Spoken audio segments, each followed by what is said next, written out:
Va ora in onda Cultura e Arte con il professore Andrea Rognoni. Buongiorno Andrea, a te la linea. Grazie infinite, eccoci qua. Oggi abbiamo come ospite Lorenzo Grossi, collaboratore anche alla nostra radio e ad altre testate, noto giornalista, uomo di cultura, che ha scritto un libro davvero molto importante su un personaggio che non va dimenticato, Ambrogio Fogar, le 1000 straordinarie vite dell'ultimo grande sognatore dell'Infinito Edizione. Poi nella seconda parte parleremo però anche di Ornella Vanoni, che è venuta meno in tarda serata di ieri e diciamo lasciando una scia di amarezza che era iniziata per la verità già all'inizio della settimana, lunedì, con la morte delle sorelle Kessler.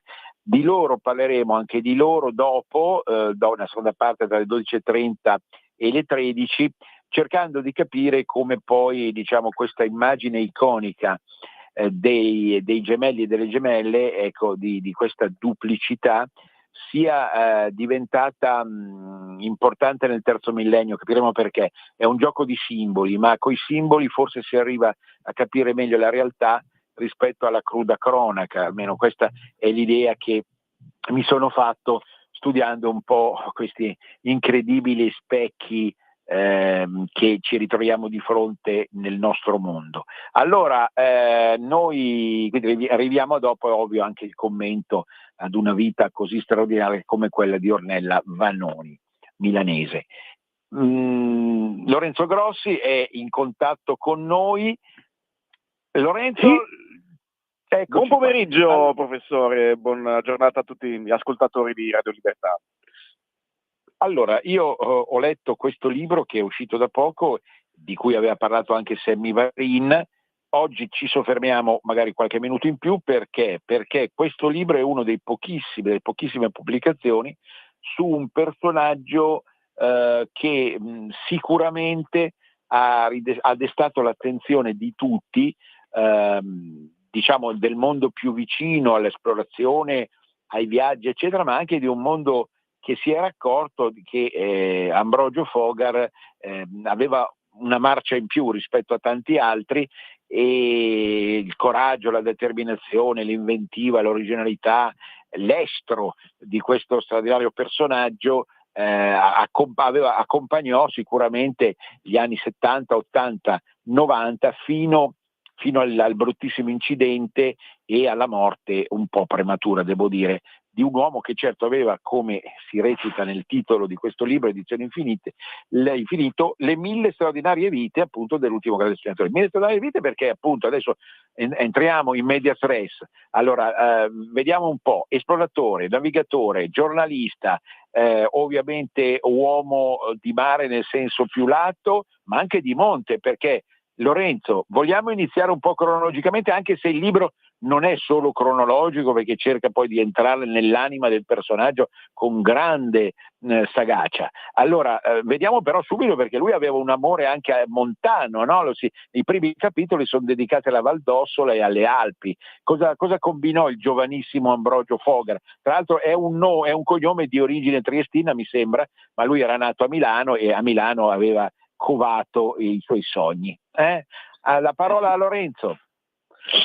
Sì, esattamente, proprio così come lo stavi giustamente sintetizzando molto efficacemente. Ambrogio, milanese doc, nato nel 41, ma da madre ossolana e padre triestino, ed è proprio in quella Val d'Ossola della famiglia materna che lui comincia a sviluppare le sue prime passioni innanzitutto per le passeggiate, per i trekking, ma poi mano a mano che cresce anche per le arrampicate, le grandi scalate, ed è tutto un amore che inizialmente ha a che fare con il mondo dell'aria, possiamo dire così, e infatti lui non ha ancora compiuto 18 anni quando attraversa per ben 2 volte le Alpi con gli sci, E poi là è tutto un susseguirsi di grandi passioni per le discipline che si avvicinano il più possibile al cielo, e quindi lui diventa pilota di aereo, poi diventa paracadutista, ed è già là che incominciano una delle tante mille vite, come ho cercato di mettere nel sottotitolo, proprio perché sono tanti gli hobby, le attitudini che Ambrogio aveva, tant'è che quando a un certo punto a uno dei tanti lanci che aveva fatto paracadute, lui ebbe il primo importante incidente perché il paracadute non si era aperto in maniera efficace, lui sprofondò a terra ad una velocità di circa 100 km e si fratturò i denti, si fratturò le spalle, la schiena, le ossa, ma dopo un 3-4 settimane di degenza non si fermò, decise comunque di andare avanti perché capiva che quel spirito adrenalinico lo avrebbe contraddistinto per tutta la vita. In effetti fu così, perché nonostante lui a un certo punto si potesse tranquillamente adagiare ad una vita stabile, con una bella moglie, un lavoro che gli dava assolutamente molta stabilità economica, come quella di assicuratore a Monza, non poteva pensare dentro di sé di continuare a vivere un'esistenza che lui invece avrebbe considerata vuota se avesse proseguito su quel percorso. Ed è là che negli anni 70 Ambrogio Fogar, dal signor tra virgolette nessuno, incomincia a diventare un personaggio famosissimo a metà di quel decennio, esattamente nel 74, con la sua prima e forse più importante impresa che abbia mai compiuto, ovvero il giro del mondo in barca a vela, in solitaria, da est verso ovest. Diventerà il secondo uomo in assoluto a compiere questa straordinaria impresa, e in quella sabato 7 dicembre 1974 tutta l'Italia ha gli occhi calamitati su di lui, tutti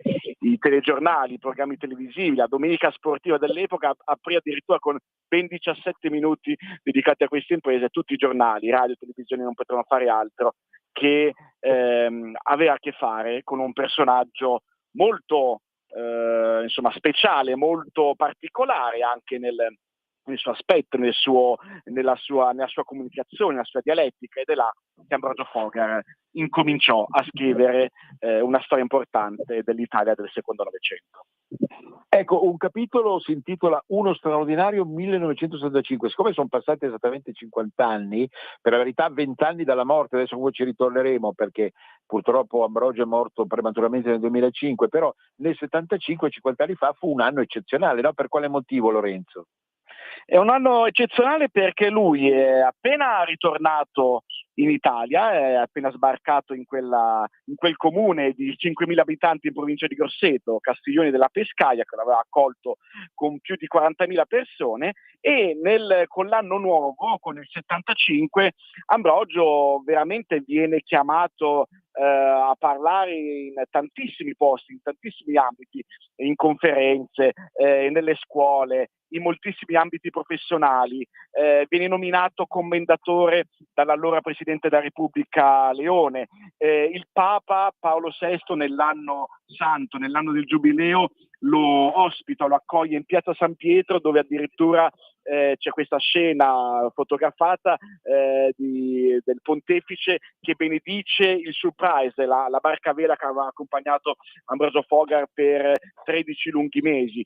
E poi lo stesso Surprise, con a bordo Ambrogio, diventa l'unica imbarcazione italiana a partecipare alla riapertura del canale di Suez, un passaggio storico fondamentale di quel decennio, perché veniva considerato, diciamo così, non solo dal punto di vista logistico, e come so è stato, ma si credeva già 50 anni fa che ci potesse essere una tregua nel conflitto storico tra lo Stato di Israele e gli Stati arabi.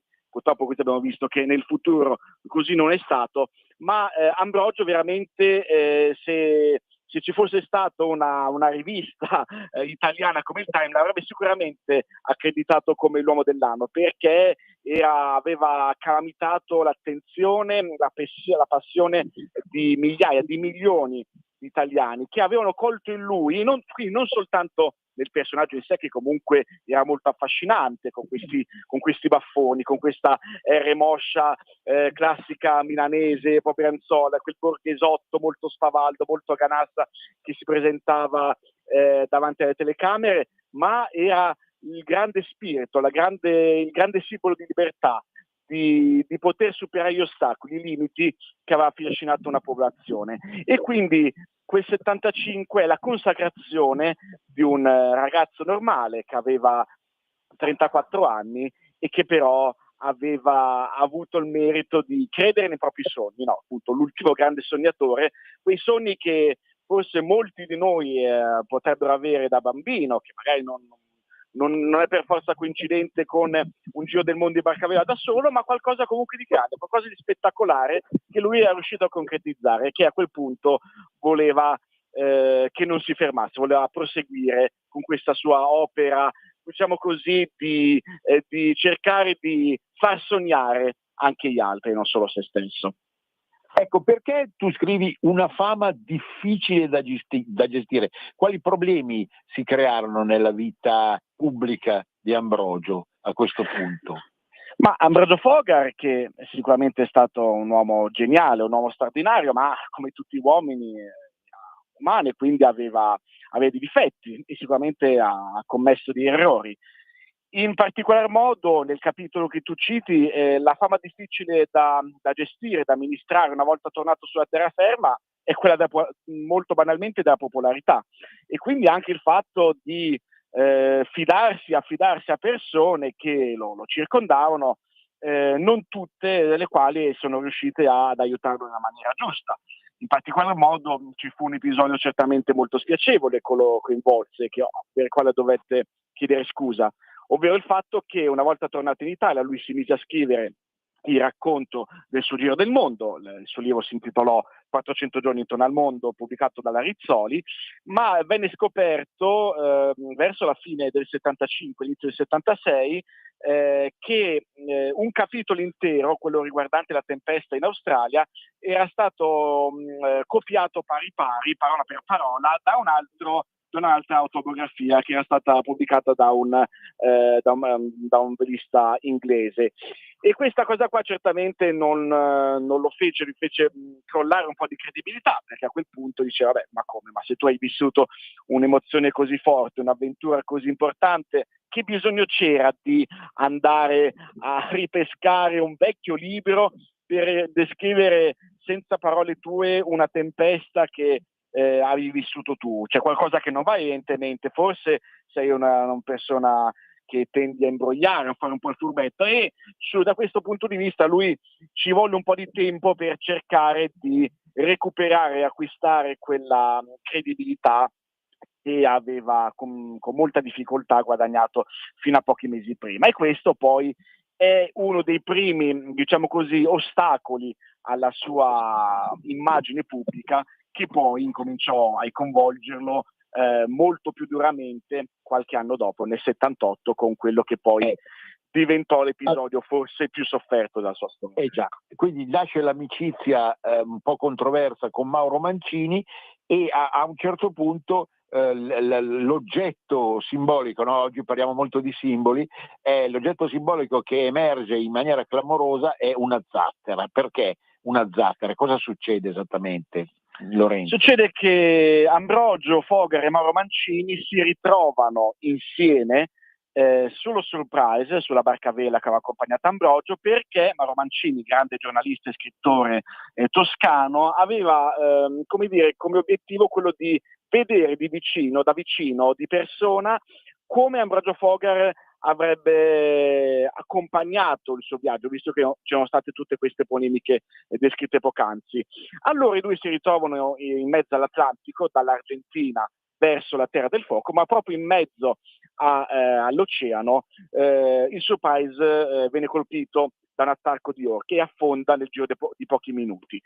Ambrogio e Mauro sono costretti a gonfiare questa zattera, questo bacino di salvataggio, sul quale rimarranno per ben 74 giorni. Sono 2 mesi e mezzo infiniti che Ambrogio descriverà nel libro intitolato proprio La Zattera.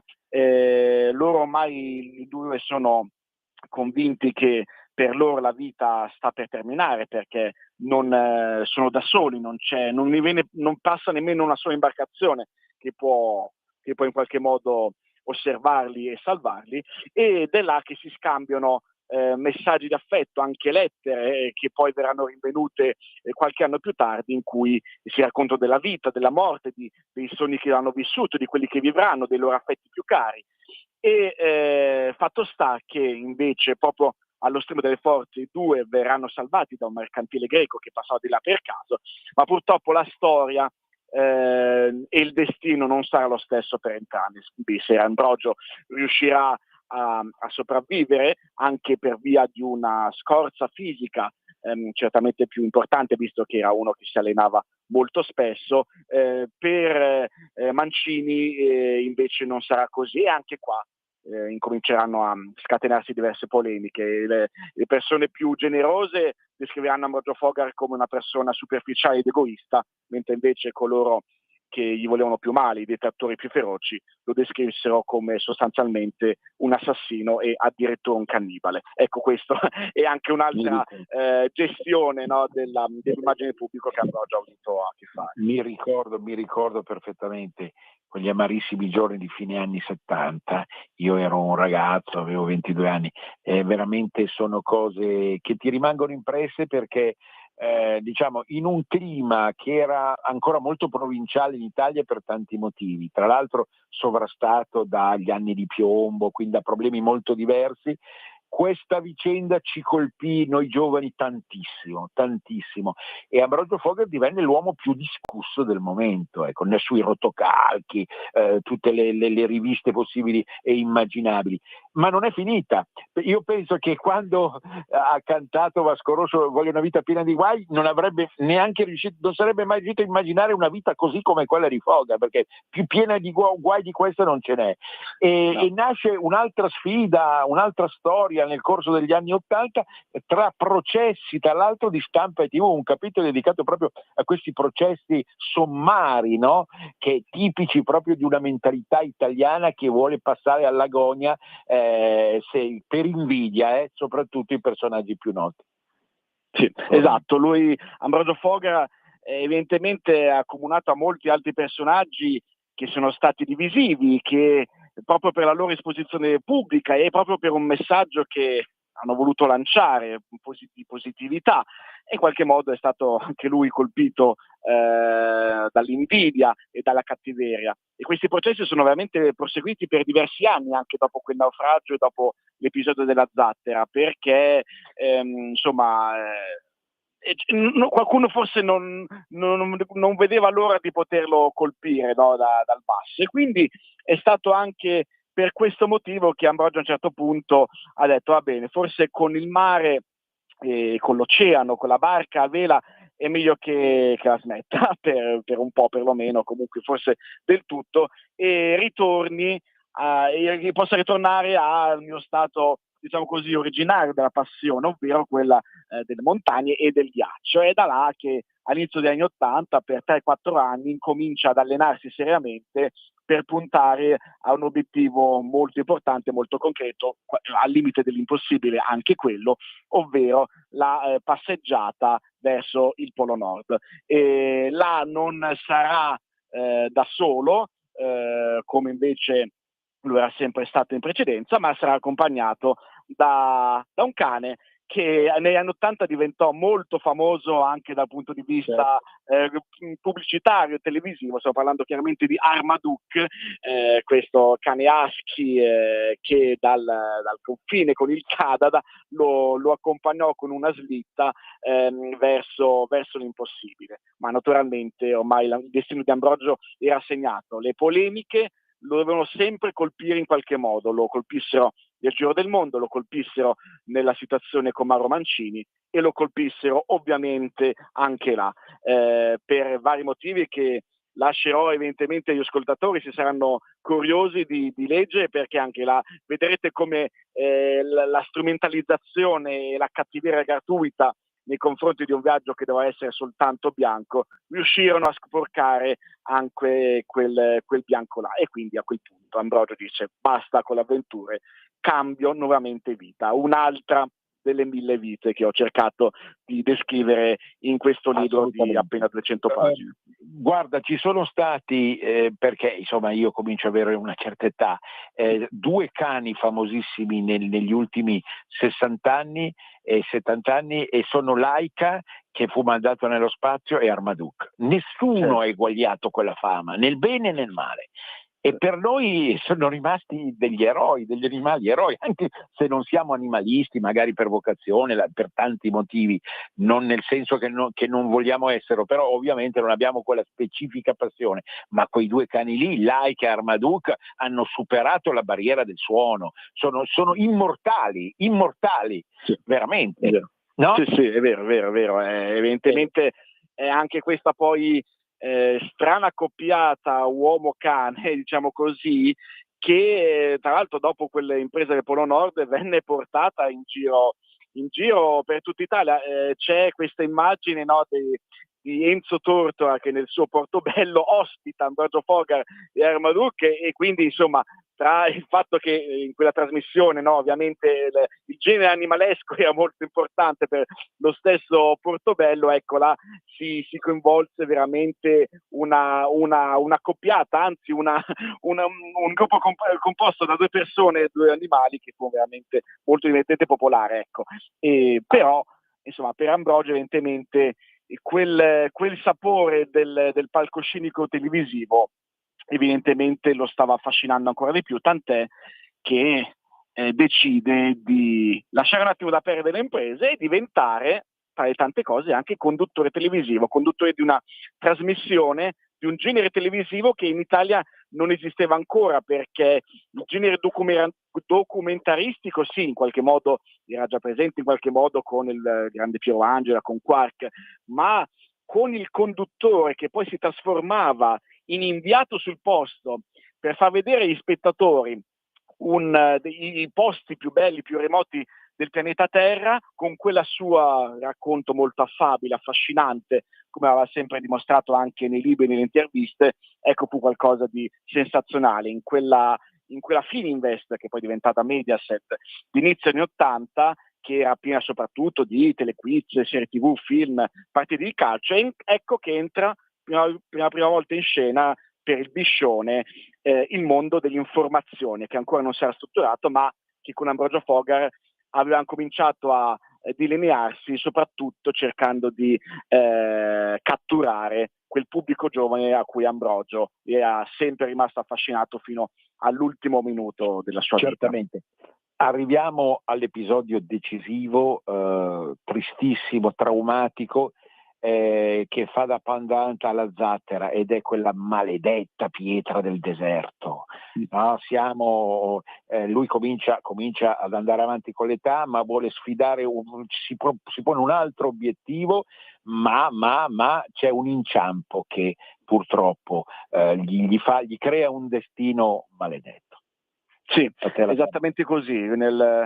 In quel mondo del rally che Ambrogio aveva cominciato a frequentare molto assiduamente grazie al pilota professionista Giacomo Vismara, lui partecipa all'inizio a 3 Parigi-Dakar, a 3 rally del Faraone, e poi a un'edizione di un altro importante ride automobilistico che era il Parigi-Mosca-Pechino, e proprio in una delle tappe finali che gli avrebbe portato verso la capitale cinese, siamo in una tappa in pieno deserto del Turkmenistan, la Jeep sulla quale erano presenti Giacomo e Ambrogio va a incocciare contro un sasso non presente sotto una duna di questo deserto non segnalato, e la macchina si ribalta di 180 gradi e precipita sottosopra. E il destino beffardo vuole che, per una incredibile serie di combinazioni, se l'autista Giacomo Vismara esce dal veicolo totalmente illeso, praticamente senza nemmeno un graffio, Ambrogio invece rimarrà da quell'episodio paralizzato dal collo in giù per tutto il resto della sua vita. Venne portato d'urgenza da Mosca a Milano, all'ospedale San Raffaele, e là in qualche modo viene comunicato questo grosso problema, che ovviamente diventa uno spartiacque fondamentale e tragico per la sua esistenza. Ed è là che però arriva un'altra, e forse la 998esima vita di Ambrogio, perché se non poteva esistere un contrappasso peggiore di quello, ovvero di un uomo che era sempre stato dinamico, sempre stato in movimento, che a un certo punto invece sarebbe dovuto rimanere fermo fino per tutto il resto dei suoi giorni, Ambrogio decide allora di cambiare, di inserire una nuova marcia. Non poteva più fare qualcosa che aveva fatto fino al giorno prima, ok, diventa in qualche modo un simbolo importante per il mondo della disabilità, che ancora negli anni 90, almeno dal punto di vista nell'immaginario collettivo, non era ancora stato seguito e in qualche modo percepito, come invece giustamente lo è stato negli anni e decenni successivi, ancora visto come qualcosa di strano, di emarginato, che ti faceva quasi paura, c'era questa sensazione di sentimento di pietà e di pietismo. Ben Ambrogio riesce a portare dentro di sé il suo corpo nella visibilità, per far capire quanto. Allora, diamo tempo al break, ancora 5 minuti ti rubo, Lorenzo, a dopo il break, un attimo, a dopo. Stai ascoltando Radio Libertà. la tua voce libera, senza filtri né censura. La tua radio.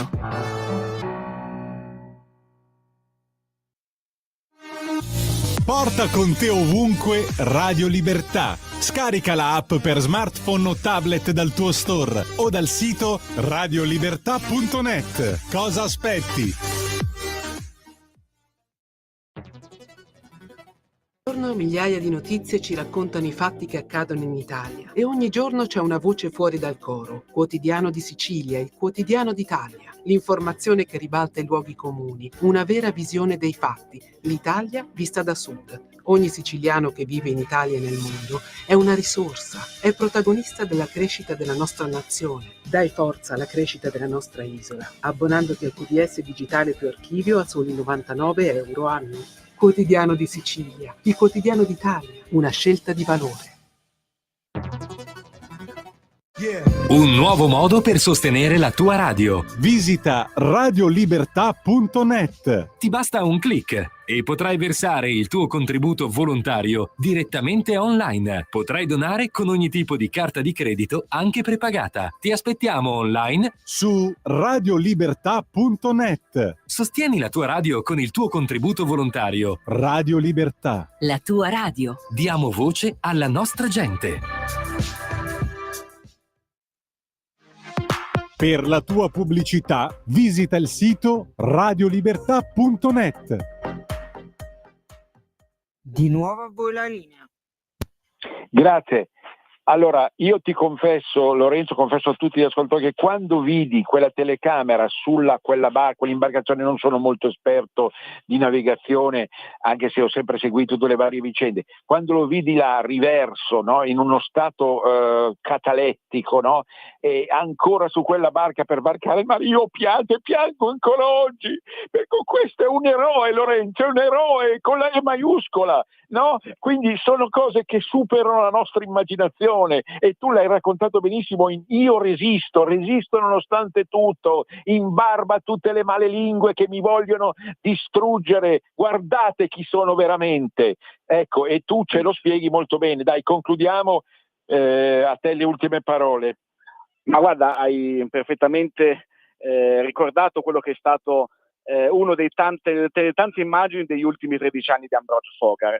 E in effetti, se io chiacchierando con le sue sorelle, anche con sua figlia, mi raccontavano molto bene cosa successe nei mesi immediatamente successivi all'incidente, ovvero il fatto che Ambrogio a un certo punto, visto che per lui all'inizio non aveva più senso andare avanti, soprattutto con quella situazione fisica ovviamente molto debilitante, a dir poco debilitante, aveva chiesto espressamente alla sua famiglia di portarlo in Olanda per praticare l'eutanasia.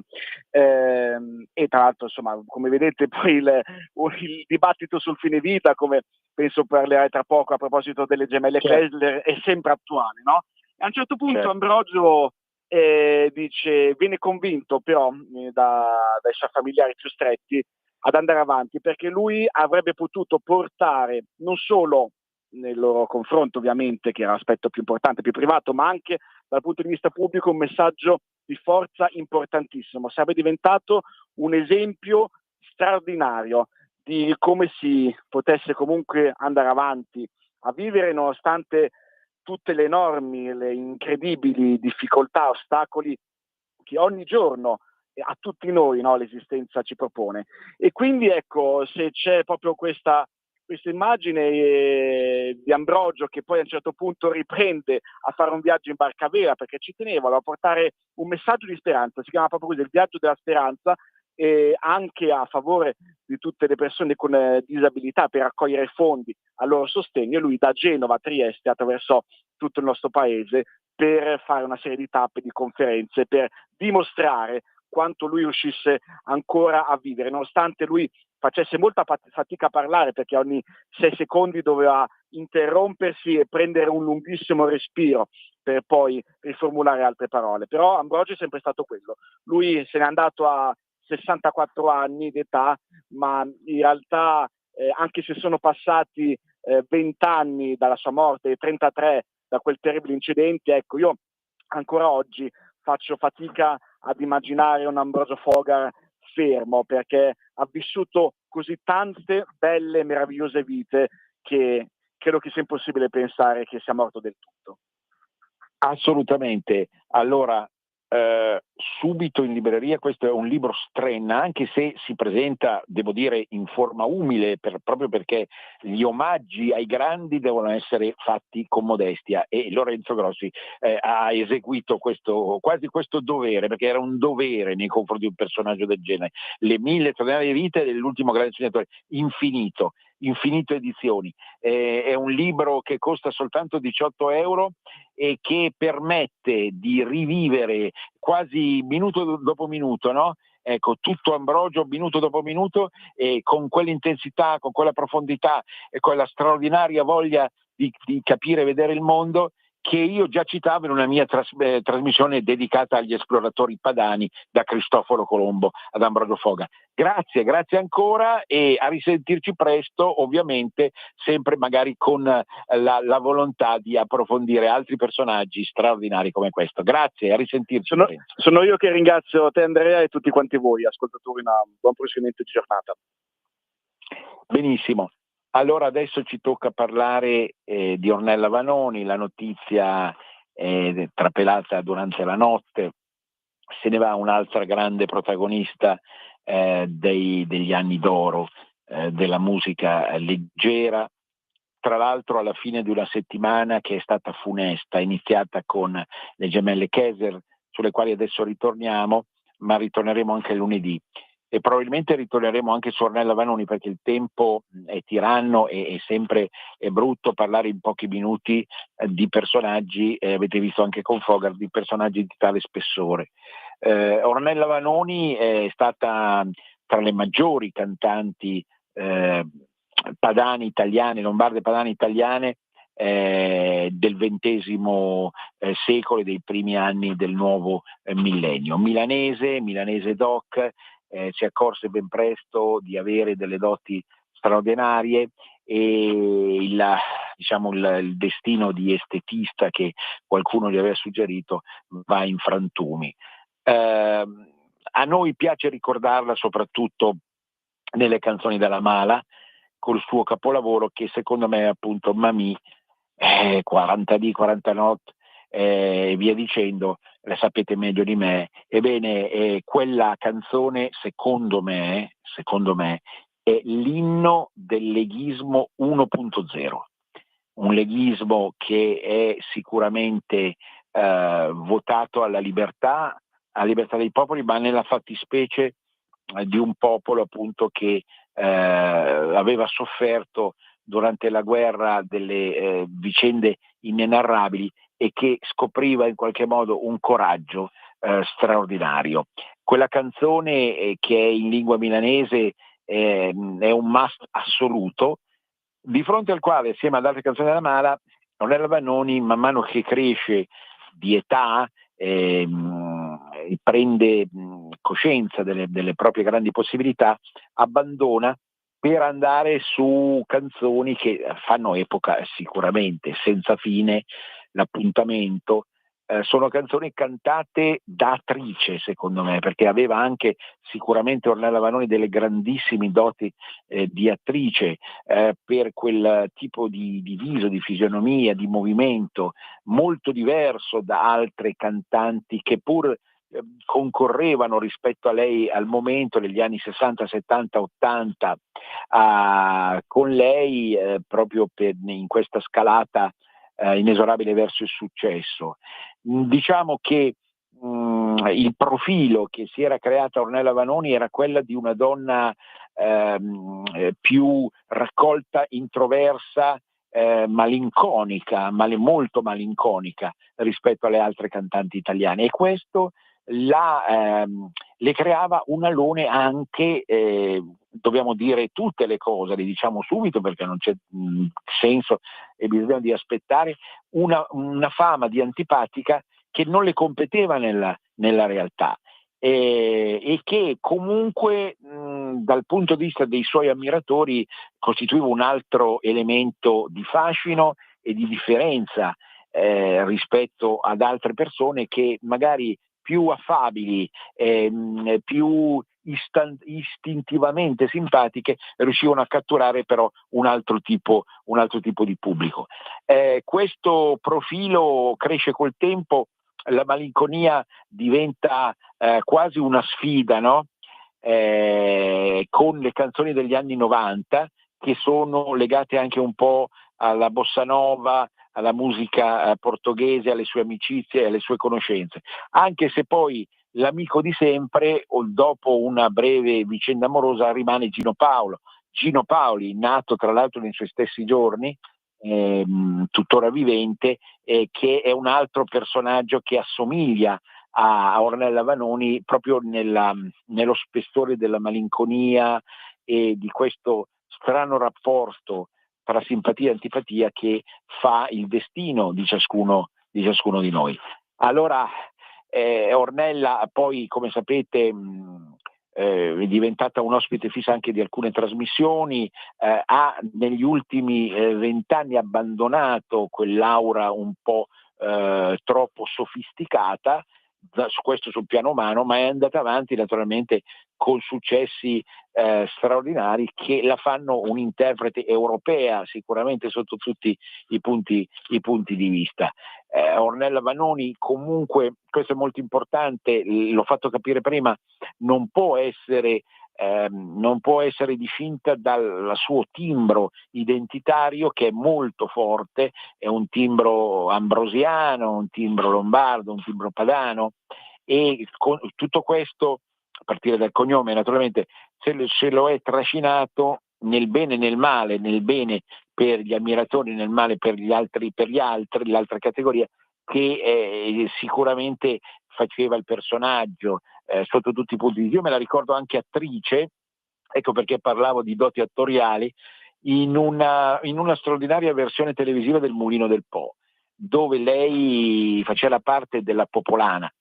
Io certo ritorno indietro a quella Ornella giovanissima, appunto, che cantava le canzoni della Mala e che quindi è più legata a quell'identità lombarda, appunto, di straordinaria vitalità, esuberanza, energia, che è poi consustanziale a una scommessa, che è la scommessa anche metapolitica, insomma, della difesa di tutte le identità, certamente, dell'identità del nord per un motivo, del sud o di altre parti del mondo, ma laddove evidentemente senza identità non si può andare da nessuna parte, e lei lo sapeva perfettamente, naturalmente.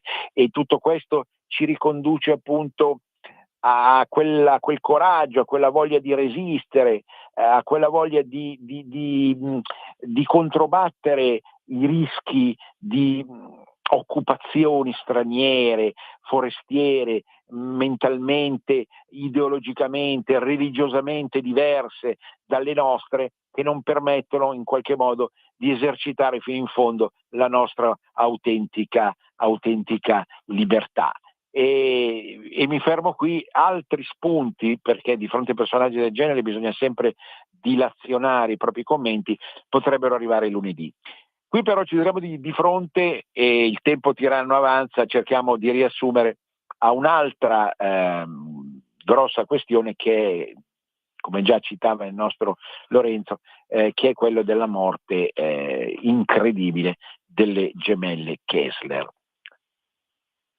Le gemelle Kessler hanno rappresentato, soprattutto negli anni 60, ma in parte anche negli anni 70, sento persone più giovani di me che comunque le conoscevano perché erano ospite poi di varie trasmissioni in età più avanzata. Hanno rappresentato un sogno per gli spettatori che le vedevano appunto con le loro gambe lunghissime danzare, ballare, cantare naturalmente delle note che sono rimaste immortali, da Umpa alla notte piccolina, e quello che per noi bambini, perché io ero un bambino quando le vedevo, era un sogno di dolcezza e di bellezza in senso anche alto, naturalmente, si è frantumato, no? Da qui l'immagine della caduta delle dee, no? E che è un'immagine fortemente teutonica, fortemente da Valhalla, da Olimpo germanico, nel bene ma anche nel male. E qui mi si conceda subito, anche se ci possiamo ritornare lunedì nella trasmissione Cultura Popolare, qualcuno l'ha detto, è sembrata un po' un'esecuzione nazista. È un'esecuzione verso se stesse, come altre esecuzioni naziste venivano perpetrate nei confronti di ebrei o di altre persone che dovevano essere eliminate, fucilate, trucidate. Il calcolo esatto della giornata in cui farlo, i dettagli, le motivazioni, tutto questo è sembrato francamente eccessivo. E non posso neanche dare torto all'onorevole Pillon quando sostiene che già Ippocrate, prima di Cristo, diceva: non procurate mai la morte, o medici, non sapete che non siete consustanziali alla vostra professione, alla vostra dignità, alla vostra missione, non procurate mai la morte. Questo però non toglie che debba esistere la libertà, ancora una volta naturalmente, nel senso che ognuno è libero di fare della propria vita, della propria morte, esattamente quello che vuole. Quindi non si può contestare l'atto in sé, ma il principio è un principio che nessuna natura, nessuna creatura vegetale o animale cerca volontariamente, nessuna creatura del regno vegetale e animale cerca la morte, e non si capisce perché la si debba cercare per forza da parte degli esseri umani, anche se si capisce certamente quali possono essere stati i problemi delle due gemelle. Ma proprio di questa simbologia dei gemelli e delle gemelle vi volevo parlare in tutti i minuti che mancano, perché il terzo millennio, oltre alle note novità che ha portato in campo tecnologico, comunicativo, eccetera, che tutti conoscono, è stato anche il millennio della duplofobia, a partire dalle Twin Towers per arrivare alle gemelle Kessler. Le Twin Towers erano delle torri gemelle, qualcuno le ha volute distruggere, erano anche certamente il simbolo dell'Occidente.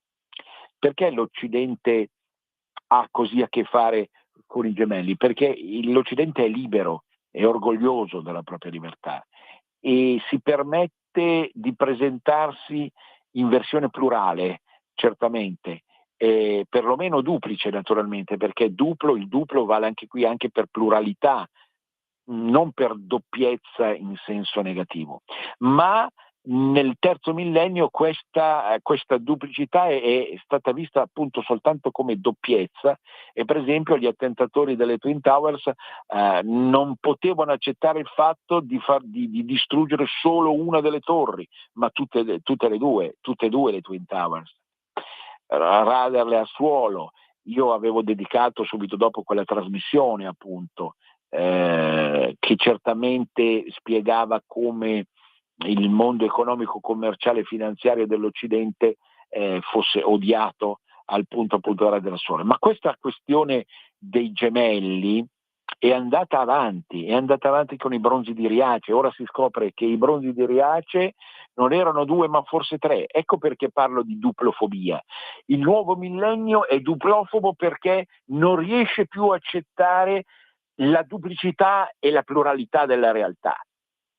Tutto è duplice, non c'è niente di uno, e lo stesso Miglio lo insegnava dicendo appunto che bisogna ritrovare la duplicità o eventualmente la pluralità delle Italie all'interno della grande Italia, con la proposta, come sapete, delle macro regioni, eccetera, eccetera, eccetera.